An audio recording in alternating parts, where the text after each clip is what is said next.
الحمد لله الحمد لله نحمده ونستعينه ونستغفره ونؤمن به ونتوكل عليه ونعوذ بالله من شرور أنفسنا ومن سيئات أعمالنا من يهد الله فلا مضل له ومن يضلله فلا هادي له ونشهد أن لا إله إلا الله وحده لا شريك له ونشهد أن محمدًا عبده ورسوله الذي أرسله بالحق بشيرا ونذيرا وداعيا إلى الله بإذنه سراجا وقمرا منيرا عما بعد فقد قال الله تعالى في كلامه المجيد وفي الفرقانه الحميد সকলে আমার সঙ্গে জবান খুলে বলেন أعوذ بالله من الشيطان الرجيم بسم الله الرحمن الرحيم فأما من طغى وآثر الحياة الدنيا فإن الجحيم هي المأوى صدق الله العظيم وعن أبي هريرة رضي الله تعالى عنه أنه قال قال رسول الله صلى الله عليه وسلم حب الدنيا رأس كل خطيئة رواه البخاري أو كما قال عليه الصلاة والسلام إن الله وملائكته يصلون على النبي يا أيها الذين آمنوا صلوا عليه يسلموا تسليما اللهم صل وسلم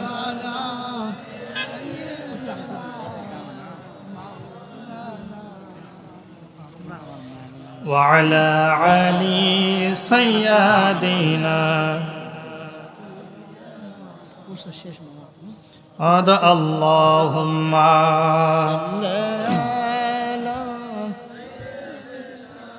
مولانا محمد وعلى علي سيدنا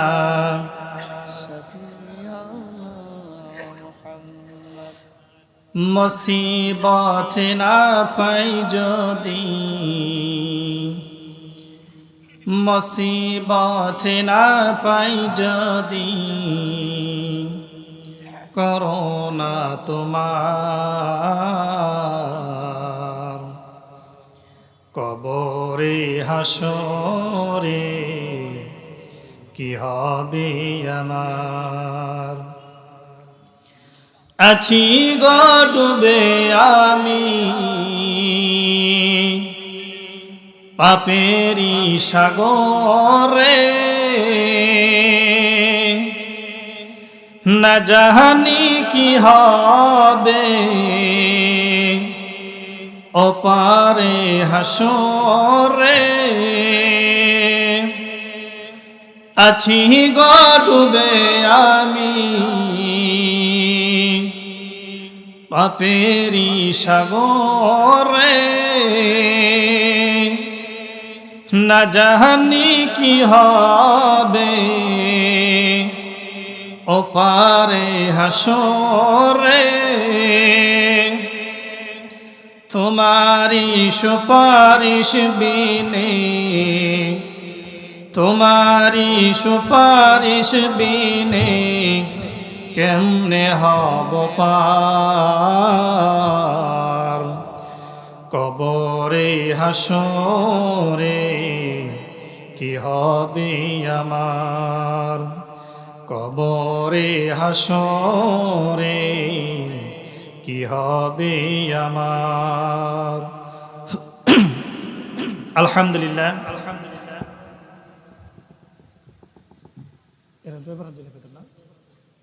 ঐতিহ্যবাহী জেলা জয়পুরহাট জেলার অন্তর্গত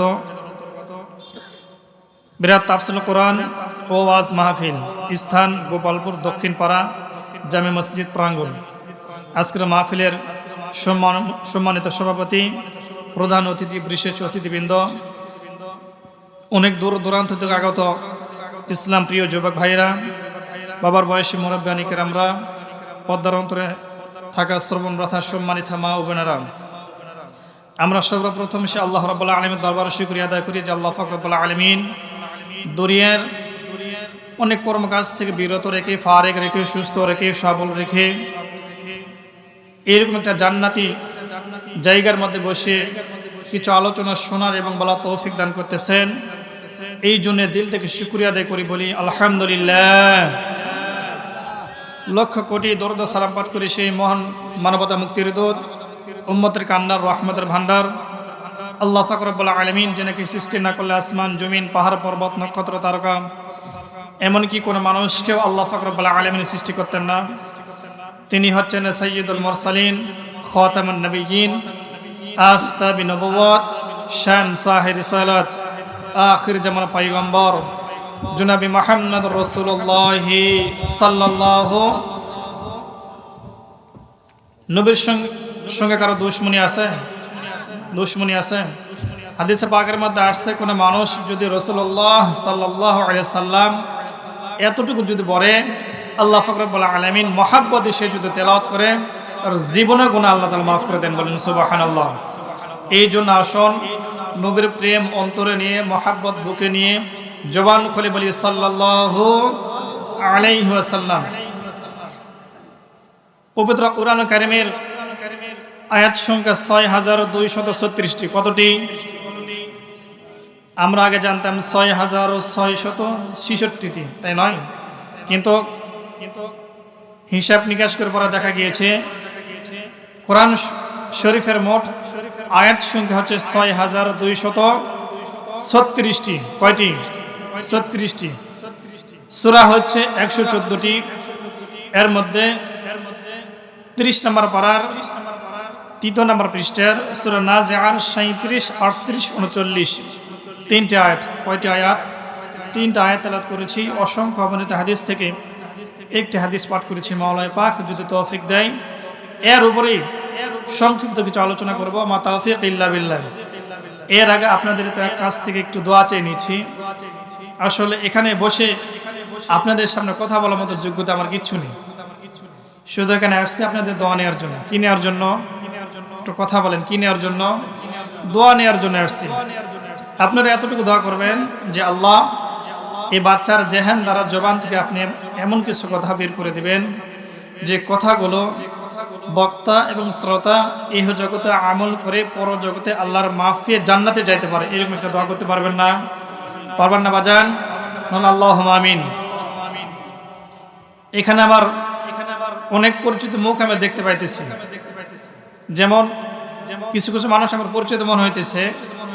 আমি গত নভেম্বরের 2 তারিখে আপনার ভাতশাহ আইডিয়াল কলেজে আসছিলাম, তাই না? নভেম্বরের 2 তারিখে ভাতশাহ আইডিয়াল কলেজে আসছিলাম, যে মুখগুলো আমার সামনে ভাসতেছে। তো যাই হোক, নবীর উম্মত, আল্লাহু আকবার জোরে বলা সুন্নত, আল্লাহু আকবার জোরে বলা সুন্নত। একটু আগায় আসেন আর একটু কালমা পড়েন, লা ইলাহা ইল্লাল্লাহ। আরো ধীরে, আপনাদের এই আওয়াজের চোটে সামিয়ানার কাপড় চোপড় যেন না যায় ছিঁড়ে। কপাল পরা মুসলমান কলিজার ভিতর থেকে মারেন টান, মজবুত হবে আপনার আমার ঈমান। আশপাশে যে শয়তানগুলো আছে পাড়াইতে বাধ্য হবেন। কথা বলেন ঠিক কিনা মুসলমান? মনে হয় আপনাদের মনটা খুব খারাপ, মন খারাপ। একটু ঝাঁকিতে বসেন, সোজা হয়ে বসেন, একটু নড়চড়ে বসেন, নরেন, একটু নড়াচড়ে করেন। আমার কথা মনে হয় আপনারা পিছনে ভাইরা বোঝেন নাই, একটু নড়চড়ে বসেন, 2 হাতটা একটু আলোক করেন, কষ্ট করে একটু হাতটা আলোক করেন, একটু তাকবীর দেন এবং আশপাশ মানুষকে বোঝায় দেন যে এই জায়গার মধ্যে, অর্থাৎ জান্নাতের মধ্যে আমরা আছি। কোথায় আছি? জান্নাতের মধ্যে আসছি। আশপাশে যে মানুষগুলো আছে এই মানুষগুলো যেন তাকবীর শুনে আসতে পারে, তাকবীর শুনে আসতে পারে। রেডি আছেন তো? নারে তাকবীর, নারায়ে তাকবীর, নারে তাকবীর। আল কোরআনের আলো, আল হাদিসের আলো। আলহামদুলিল্লাহ। তাহলে ভূমিকা ছাড়াই আলোচনা শুরু করে দিই, যেহেতু সময় অল্প। হবে কোরআন হাদিসের গল্প। কি হবে? সময় খুব অল্প, হবে কোরআন হাদিসের গল্প ইনশাআল্লাহ। সকল প্রশংসার মালিককে, এখানে বসার তৌফিক দিয়েছেন কে? সকল ক্ষেত্রে শুকরিয়া আদায় করবে একজন, আর তিনি কে? স্ত্রীকে যখন মারবো তখন নাম নিব কার? এই তো, স্ত্রীকে পিটানো যাবে? স্ত্রী মহাব্বতের জিনিস, ভালোবাসার জিনিস। কারণ আপনি আমি যখন বাজার থেকে কোনো স্বর্ণ কিনে নিয়ে আসার পরে কি ওই স্বর্ণকে কি আমরা নদীর মধ্যে, পুকুরের মধ্যে ফালাই দেই না? কারণ মূল্যবান একটা সম্পদ। আপনার স্ত্রী আপনার কাছে এরকম একটা মূল্যবান সম্পদ। আপনি আমি যখন গ্রাম ছেড়ে চলে যাই, 1 দিন 2 দিন 5 দিন 1 সপ্তাহ পর আর ভালো লাগে না, গ্রামে কখন আসবো মন শুধু আনসান করে কি করে না? কিন্তু আপনার বাড়ির স্ত্রী গ্রামে মহাব্বত ছেড়ে, বাবা মার মহাব্বত ছেড়ে, ভাই বোনের মহাব্বত ছেড়ে, প্রতিবেশীর মহাব্বত ছেড়ে, সব কিছু ছেড়ে দিয়ে আপনার কাছে আসে। আপনার স্ত্রীকে যদি আপনি বলেন, স্ত্রী তুমি পৃথিবীতে কোন কোন মানুষকে বেশি ভালোবাসো, একটা লিস্ট করো। আপনার স্ত্রী একটা লিস্ট করবে। লিস্ট করার পর আপনার স্ত্রীকে আপনি প্রশ্ন করবেন, স্ত্রী এই যে তুমি লিস্ট করছো, এখান থেকে তুমি মানুষগুলোকে বাদ দাও। আপনার স্ত্রী একটি করে বাদ দিতেই থাকবে। সর্বশেষ একজনের নাম থাকবে। এই স্ত্রীকে এখন জিজ্ঞাসা করবেন যে স্ত্রী এখানে একজন ব্যক্তি আছে, একজন ব্যক্তিকে তুমি কাটা দাওনি, এই ব্যক্তিকে? তিনি বলবেন আমার প্রাণপ্রিয় স্বামী। তিনি কে? আমার প্রাণপ্রিয় স্বামী। আপনি এখন স্ত্রীকে প্রশ্ন করেন যে স্ত্রী সবাইকে তুমি বাদ দিলা, স্বামীকে বাদ দিলা না কেন? স্ত্রী এভাবে উত্তর দেবে যে স্বামী পৃথিবীর সকল মানুষ আমার হাত ছেড়ে দিতে পারে, কিন্তু আমার বিশ্বাস আমার স্বামী আমার কোনোদিন হাত ছেড়ে দিবে না। তো সকল প্রশংসার মালিককে, সকল ক্ষেত্রে শুকরিয়া আদায় করবে একজন, তিনি কে? আল্লাহ পাক রব্বুল আলামিন বললেন, লা ইন শাকারতুম লা আযীদান্নাকুম ওয়া লা ইন কাফারতুম ইন্না আযাবী লাশাদীদ। আল্লাহ পাক বলেন, বান্দা আমি যখন তোমাদের নিয়ামত দেব, তোমার নিয়ামতের শুকর আদায় করবা। আমি আল্লাহ পাক রব্বুল আলামিন তোমাদের নিয়ামতগুলো আমি বাড়াই দেব। যে ব্যক্তি নিয়ামত পায় নিয়ামতের শুকর আদায় করবে না, কৃপণতা করবে, গাফিলতি করবে, আল্লাহ পাক রব্বুল আলামিন বললেন, ওয়ালা ইন কাফারতুম ইন্না আযাবি লাশাদীদ। আল্লাহ পাক রব্বুল আলামিন ওই বান্দাকে কঠিন আযাবের মধ্যে গ্রেফতার করবেন, বলেন নাউজুবিল্লাহ। মুমিন মুসলমান আমরা আল্লাহকে বলব, আল্লাহ আপনি কি নিয়ামত দিয়েছেন। আল্লাহ পাক রব্বুল আলামিন পবিত্র কোরআনুল কারীমের মধ্যে বলতেছেন, আল্লাহুল্লাযী খালাকাস সামাওয়াতি ওয়াল আরদ। আল্লাহ পাক বললেন, বান্দা আমি জমিনটা এত সুন্দর করে বানাইছি, আসমানটা এত সুন্দর করে বানিয়েছি। মুমিন মানুষ, এ মুমিন মুসলমান, পৃথিবীতে কোনো মানুষ যদি কোনো একটা বিল্ডিং বানাইতে যায়, খুঁটির প্রয়োজন হয়, কলমের প্রয়োজন হয়। আল্লাহ পাক বললেন, বান্দা আমি আসমানটা এত সুন্দর করে বানাইছি, কোনো জায়গায় আমি খুঁটি লাগাই নাই। শুধু যে আমি আসমান বানাইছি এমনটা নয়, আল্লাহ বললেন, বান্দা আসমানে আমি এমন একটা লাইট ফিট করে দিয়েছি, এই লাইটের আলোর দ্বারা তোমরা বুঝতে পারো এটা দিন যাইতেছে নাকি রাত যাইতেছে। আল্লাহ পাক রব্বুল আলামিন পরের আয়াতে বলতেছেন, ওয়াসাখখারাশ শামসা ওয়াল কমারা দাইবাইন ওয়াসাখখারা লাকুমুল লাইলা ওয়ান নাহার। আল্লাহ পাক বলেন, বান্দা আসমানে আমি একটা সূর্য ফিট করে দিয়েছি। মুমিন মুসলমান আজকের সায়েন্স বিজ্ঞানীরা বলতেছেন, সূর্য যেই জায়গা থেকে আমাদেরকে আলো দেয়, তাপ দেয়, এই সূর্য যদি সামান্য কিছু নিচে নেমে এসে মানুষদেরকে তাপ দেওয়া শুরু করে দেয়, আলো দেওয়া শুরু করে দেয়, সূর্যের তাপের কারণে, আলোর কারণে সারা পৃথিবীতে জ্বলে পড়ে সারকার হয়ে যাবেন, বলে নাউজুবিল্লাহ। মুমিন মুসলমান শুধু তাই নয়, আজকের সায়েন্স বিজ্ঞানীরা বলতেছেন, চন্দ্র যে জায়গা থেকে আমাদেরকে আলো দেয়, তাপ দেয়, এই চন্দ্র যদি সামান্য কিছু নিচে নেমে এসে মানুষদেরকে তাপ দেয়, আলো দেওয়া শুরু করে দেয়, এই চন্দ্রের আলোর কারণে, তাপের কারণে সারা পৃথিবীটা বরফ হয়ে যাবে, হিমেল হয়ে যাবে। তাহলে মুমিন মুসলমান, আল্লাহ পাক রব্বুল আলামিন চন্দ্র বানাইলেন, সূর্য বানাইলেন, এমন একটা জায়গা ফিট করলেন, যেই জায়গায় ফিট করলে আলো দিলে তিনি বান্দার কোনো সমস্যা হইবে না। আল্লাহ রব্বুল আলামিনকে আমরা প্রশ্ন করলাম, আল্লাহ আপনি আর কি নিয়ামত দিয়েছেন জানতে চাই। আল্লাহ পাক রব্বুল আলামিন পরের আয়াতের মধ্যে বলতেছেন, ওয়া আতাকুম মিন কুল্লি মা সাআলতুমুহু ওয়া ইন তাউদ্দু নি'মাতাল্লাহি লা তুহসুহা। আল্লাহ বলেন, বান্দা পৃথিবীতে যতগুলো সমুদ্র আছে, নদী আছে, নালা আছে, খাল আছে, বিল আছে, পৃথিবীতে যতগুলো গাছ আছে, পৃথিবীর জমিনটা, পৃথিবীতে যতগুলো পানি আছে, সকল পানিকে যদি তুমি কালি করে ফেলাও, গাছগুলোকে তুমি যদি কলম করে ফেলাও, জমিনকে তুমি যদি খাতা বানিয়ে ফেলাও, পানিগুলো শেষ হয়ে যাবে, গাছগুলো ক্ষয় হইতে হতে শেষ হয়ে যাবে, তোমরা আমার নিয়ামত গুনে গুনে শেষ করতে পারবে না। বলেন সুবহানাল্লাহ। হয় নাই? আরো জোরে বলেন সুবহানাল্লাহ। মুমিন মুসলমান আমরা আল্লাহকে বললাম, আল্লাহ আপনি আর কি নিয়ামত দিয়েছেন জানতে চাই। আল্লাহ পাক বললেন, আর রহমান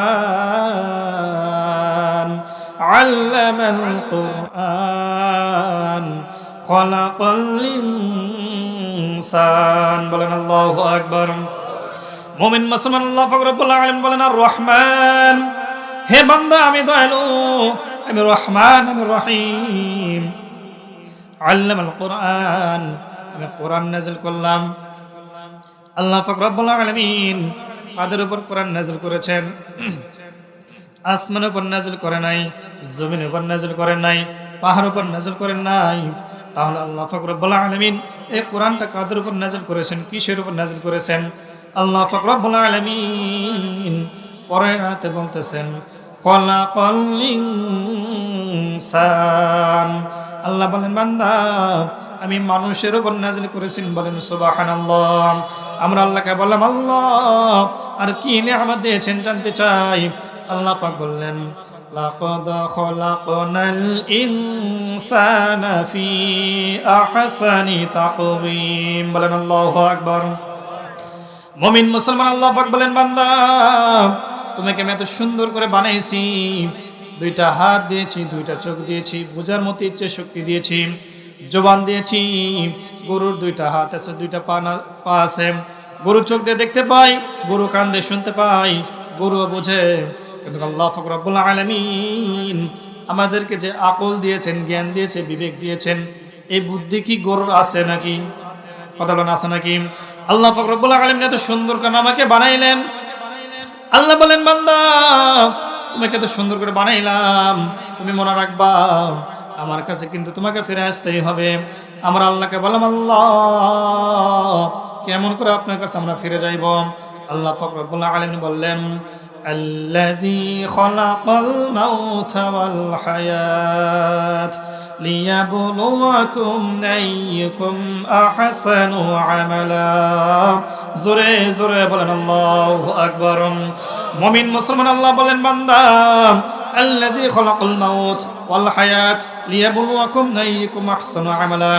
আল্লাহ বলেন বান্দা মওত নামে একটা বস্তু আমি তোমাকে দিয়ে দিলাম, হায়াত নামে একটা বস্তু আল্লাহ তাআলা দিয়েছেন। এরপর আল্লাহ তাআলা আমাদেরকে কি দিয়েছেন? আল্লাহ বললেন ওয়াল্লাহু খায়রুর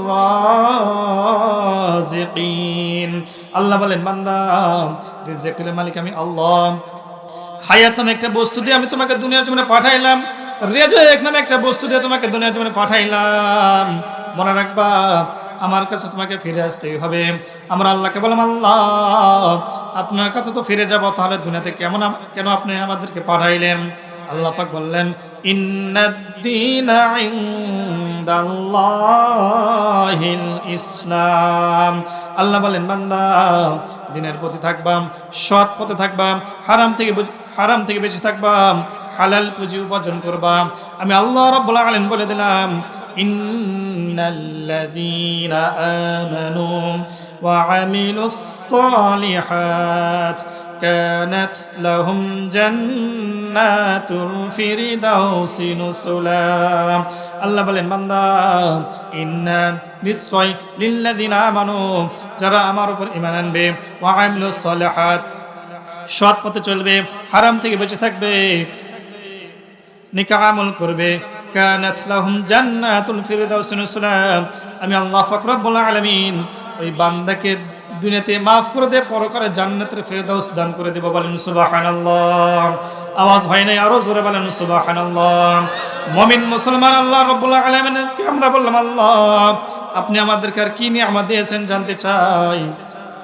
আল্লাহ বলেন বান্দা সব থেকে বড় যে একটা নিয়ামত তোমাকে আমি মুমিন করে মুসলমান করে ঈমান নামে একটা দৌলত দিয়ে তোমাকে আমি দুনিয়ার জীবনে পাঠাইছি। বলেন সুবহানাল্লাহ। মুমিন মুসলমান আল্লাহ পাক বলেন বান্দা এত সুন্দর করে তোমাকে আমি বানাইলাম, আমার কাছে কিন্তু তোমাকে ধরা দিতেই হবে, আসতেই হবে। আমরা আল্লাহকে বললাম আল্লাহ আবার আপনার কাছে আমি কেমন করে ধরা দেব, কেমন করে যাব? আল্লাহ পাক রব্বুল আলামিন পবিত্র কোরআনুল কারীমের মধ্যে বলতেছেন, আমার সঙ্গে সবাই পড়েন মিনহা খলাকনাকুম ওয়া ফিহা নুঈদুকুম ওয়া মিনহা নুখরিজুকুম তারাতান উখরা। বলেন আল্লাহু আকবার। মানুষ যখন মারা যায়, যখন মাটি দেওয়া হয়, কি দেওয়া বড় হয় জানেন না? জোরে বলেন মিনহা ওয়া ফিহা ওয়া মিনহা তারাতান উখরা। আল্লাহ বলেন বান্দা এই মাটি দিয়ে আমি তোমাকে সুন্দর করে বানাইছি, কিন্তু এই তোমার মাটিতেই তোমাকে আবার আসতেই হবে। কোথায়? মাটিতেই আসতে হবে। আমরা আল্লাহকে প্রশ্ন করলাম আল্লাহ আপনার কাছে যদি আমরা যাব তাহলে দুনিয়াতে আপনি পাঠাইলেন কেন? আল্লাহ বলেন বান্দা এত সুন্দর করে তোমাকে আমি দুনিয়াতে পাঠাইলাম, পৃথিবীতে ঘুরে ঘুরে দেখবা তোমার কণ্ঠের সঙ্গে কোনো কণ্ঠওয়ালা মানুষ পাইবা না, তোমার চেহারাওয়ালার সঙ্গে চেহারাওয়ালা মানুষ কোনোদিন তুমি খুঁজে পাইবা না। এত সুন্দর করে তোমাকে বানাইলাম, দুনিয়াতে যাবে নেক আমল করবা, আমার জান্নাতের মধ্যে চলে আসবা। কিন্তু বান্দা তুমি মনে রেখো দুনিয়া থেকে তুমি আমার সঙ্গে নাফরমানি করিও না। আমরা আল্লাহকে বললাম আল্লাহ আমরা আপনার সঙ্গে কেমন করে নাফরমানি করব? আপনি আমাদেরকে বানাইছেন, আপনি তো আমাদেরকে বানাইছেন, সৃষ্টি করেছেন, তাহলে আমরা আপনার সঙ্গে কেমন করে নাফরমানি করব? যে আয়াতটি আমি তেলাওয়াত করেছি আল্লাহ পাক বললেন ফাআম্মা মান তাগা, বান্দা তুমি সীমা লঙ্ঘনকারী হয়ে যাও না। কারা সীমা লঙ্ঘন করা হয়ে গিয়েছে? আল্লাহ পাক রব্বুল আলামিন পরের আয়াতে বলতেছেন ওয়া আসারাল হায়াতাদ দুনিয়া, যাদের দিলের মধ্যে দুনিয়ার মহব্বত থাকবে, দিলের মধ্যে দুনিয়ার মহব্বত থাকার কারণে বান্দা তো নামাজ পড়ে না, আল্লাহ রাসূল সাল্লাল্লাহু আলাইহি সাল্লাম একটি হাদিস বর্ণনা করেছেন ওয়া আন আবি হুরায়রা রাদিয়াল্লাহু তাআলা আনহু আন্নাহু ক্বালা ক্বালা রাসূলুল্লাহ সাল্লাল্লাহু আলাইহি ওয়াসাল্লাম হুব্বুদ দুনিয়া রাসু কুল্লি খতিয়া। আল্লাহ রাসূল সাল্লাল্লাহু আলাইহি সাল্লাম বললেন, দুনিয়ার মহাব্বত সমস্ত গুনাহের মূল। দুনিয়ার মহাব্বত অন্তরে থাকার কারণে তেমন নামাজ পড়তেছে না, দুনিয়ার মহাব্বত অন্তরে থাকার কারণে রোজা রাখতেছে না, যাকাত দিচ্ছে না, হজ করছে না। কথা বলেন ঠিক কিনা? আল্লাহ পাক বললেন, এই মানুষগুলো যখন মৃত্যুবরণ করবে, ফাইনাল জাহিমা হিয়াল মাওয়া, আল্লাহ পাক রব্বুল আলামিন এই মানুষগুলোকে বাছাই করে করে জাহান্নামের মধ্যে নিক্ষেপ করবেন। বলেন নাউজুবিল্লাহ, আর জোরে বলেন নাউজুবিল্লাহ। মুমিন মুসলমান এই মানুষগুলোকে আল্লাহ পাক রব্বুল আলামিন জাহান্নামের মধ্যে নিক্ষেপ করবেন। কাল কিয়ামতের দিন আল্লাহ পাক রব্বুল আলামিন জান্নাতি এবং জাহান্নামী মানুষদেরকে একত্রিত করবেন। লাইফে তারা কথাবার্তা বলবেন। জান্নাতি মানুষ জাহান্নামী মানুষদেরকে দেখবে, জাহান্নামী মানুষ জান্নাতি মানুষদেরকে এখন দেখবে। এখন আপনি প্রশ্ন করতে পারেন, হুজুর জান্নাত তো এখান থেকে 7 আসমানের কত উপরে, জাহান্নাম তো মাত্র কত নিচে, ঠিক না? কথা বলেন ঠিক না? প্রশ্ন করতে পারেন, হুজুর এত দূর থেকে তারা কেমন করে কথাবার্তা বলবে? একটু উদাহরণ আপনাদের কাছে দিলে আপনারা বুঝতে পারবেন। এখানে 3টা ক্যামেরা আছে, এখানে একটা ক্যামেরা আছে, কয়টা? কথা বলেন কয়টা? এখানে 3টা ক্যামেরা, এখানে একটা ক্যামেরা, কয়টা ক্যামেরা? এই 4টা ক্যামেরা যদি লাইভ করানো হয়, এখন মাহফিল হচ্ছে কোন জায়গায়? গোপালপুর কোথায়? যারা কানাডা আছে, ইরাকে আছে, থাইল্যান্ড আছে, জাপান আছেন, জার্মান আছেন, কিংবা ঢাকায় আছেন, জয়পুরহাট আছেন, বগুড়া আছেন, পাবনা আছেন, যদি এখান থেকে লাইভ দেওয়া হয়, তারা সরাসরি লাইভ দেখতে পারবে কি পারবে না? কথা বলেন পারবে কি পারবে না? মুমিন মুসলমান আল্লাহ রব্বুল আলামিন দুনিয়াতে মানুষকে সামান্য কিছু জ্ঞান দিয়েছেন। জ্ঞান দেওয়ার কারণে যদি প্রযুক্তি তারা আজকে এত দূর আগাইতে পারে, যিনি হচ্ছেন অসীম ক্ষমতার মালিক আল্লাহ, তিনি কি জান্নাতি এবং জাহান্নামী মানুষদেরকে কথা বলাইতে পারে কি পারে না? জোরে বলেন পারে কি পারে না? বলেন তো পারে কি পারে না? মুমিন মুসলমান জান্নাতি মানুষ এখন জাহান্নামী মানুষদেরকে দেখবে, জাহান্নামী মানুষ জান্নাতি মানুষদেরকে দেখবে, জান্নাতি মানুষ এখন জাহান্নামী মানুষদেরকে বলবে, কি কারণের জন্য তোমরা জাহান্নামে আসলা? জাহান্নামী মানুষগুলো এখন বলবে, 4টি কারণের জন্য আল্লাহ তাআলা আমাকে জাহান্নামে পাঠাইছে। কয়টি? বলেন কয়টি? 4টি। এর আগে একটু কথা বলে নিই। 4 জিনিসের দিকে কোনো বান্দা যদি তাকায়, আল্লাহ পাক রব্বুল আলামিন ওই বান্দার জীবনের সমস্ত গুনাহ মাফ করে দিবেন। বলেন সুবহানাল্লাহ। কয়টি জিনিসের দিকে? 4টি। পয়েন্ট 4টি। কয়টি? শেষে বলবো ইনশা। এখন জাহান্নামী মানুষগুলো এখন বলবে 4টি কারণের জন্য আল্লাহ তাআলা আমাদেরকে জাহান্নামে পাঠাইছেন। তারা এখন বলবে 1 নাম্বার কারণ, ক্বালু লাম নাকু মিনাল মুসাল্লিন। জোরে বলেন আল্লাহু আকবার। মুমিন মুসলমান জাহান্নামী মানুষগুলো বলবে, দুনিয়াতে আমরা মুসল্লি ছিলাম না। মুসল্লি কারা? যারা এক জুমায় নামাজ পড়ে আরেক জুমায় এসে শরীক হয়, তারা কি মুসল্লি? না না, তারা মুসল্লি নয়। তাহলে মুসল্লি কারা? ঈদুল আযহা, ঈদুল ফিতর 2 ওয়াক্ত নামাজ পড়ে তারা কি মুসল্লি? মুসল্লি কারা? মুসল্লি তারা রাজুলুন কলবুহু মুআল্লাকুম ফিল মাসাজিদ, যে ব্যক্তির দিল মসজিদের মধ্যে লটকানো থাকবে, যে ব্যক্তির দিল মসজিদের মধ্যে লটকানো থাকবে, ফজরের সালাত আদায় করেছে, মনে মনে চিন্তা করবে জোহরের সালাত তোমাকে আদায় করতেই হবে। জোহরের সালাত আদায় করে পর বান্দা চিন্তা করবে আসরের সালাত তোমাকে আদায় করতেই হবে। আসরের সালাত আদায় করে পর বান্দা চিন্তা করবে মাগরিবের সালাত তোমাকে আদায় করতেই হবে। মাগরিবের সালাত আদায় করে পর বান্দা মনে মনে চিন্তা করবে ঈশার নামাজ তো আমাকে পড়তেই হবে। ঈশার নামাজ পর বান্দা যখন ঘুমাইতে যাবে মনে মনে নিয়ত করবেন যে আল্লাহ আপনি যদি আমাকে বেঁচে রাখেন। আর 2 নাম্বার কারণ তারা বলবে ওয়ালাম নাকুনু তুইমুল মিসকিন,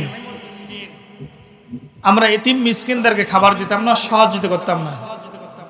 কি করতো না? এতিম মিসকিনদের সহযোগিতা করতাম না, খাবার দিতাম না।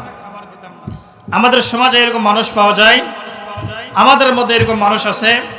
আমরা যারা বাজার চলাফেরা করি, আমাদের কাছে যদি কোনো ভিক্ষুক এসে বলে যে ভাইজান 2টা টাকা করেন দান, ক্ষুধার যারা সহ্য করতে পারে না 5টা টাকা দেন, 10টা টাকা দেন, টাকা পকেটে থাকা সত্ত্বেও বলি ভাই মাফ করবে। বলি কি বলি না? এক কথা বলেন, বলি কি বলি না? মিথ্যা কথা বললাম আমি? বলি কি বলি না? এই যে ওনাকে আপনি টাকা দিলেন না, এই টাকা দিয়ে যদি আপনি কিছু ক্রয় করেন, খেয়ে যদি আপনার শরীরের মধ্যে মাংস বৃদ্ধি পায়, রক্ত যদি বৃদ্ধি পায়, এই রক্ত বৃদ্ধি পাওয়ার কারণে আল্লাহর কাছে আপনাকে দায়ী হতে হবে বলে নাউজুবিল্লাহ। এর একটি ঘটনা আপনাদের সামনে বলতে চাই, শুনবেন শুনবেন। আল্লাহ রাসূল সাল্লাল্লাহু আলাইহি সাল্লামের একজন স্ত্রী ছিল, যার নাম ছিল উম্মে সালামা রাদিয়াল্লাহু তাআলা আনহা। কি নাম ছিলেন? উম্মে সালামা রাদিয়াল্লাহু তাআলা আনহা। আল্লাহ রাসূল সাল্লাল্লাহু আলাইহি সাল্লাম যুদ্ধের ময়দানে চলে গিয়েছেন। উম্মে সালামা রাদিয়াল্লাহু তাআলা আনহা বাড়ির মধ্যে বসে আছেন। একটু পরে একজন মানুষ পাশের বাড়ি থেকে কিছু বস্তু হাদিয়া নিয়ে উম্মে সালামা রাদিয়াল্লাহু তাআলা আনহাকে নিয়ে এসে দিলেন। উম্মে সালামা রাদিয়াল্লাহু তাআলা আনহা সেখান থেকে কিছু বস্তুর টুকরা খাইলেন। খাওয়ার পরে বাটিতে করে নিয়ে আলমারির উপর, টাকের উপর করে সুন্দর করে রেখে দিলেন। একটু পরে একজন ভিক্ষুক এসলো, এসে সালাম দিয়ে বললেন, বাড়ি থেকে আসনি? ক্ষুধার জ্বালা আমি সহ্য করতে পারি না, আল্লাহর নামে যদি পারো আমাকে একটু তুমি খাবার দিয়ে দাও।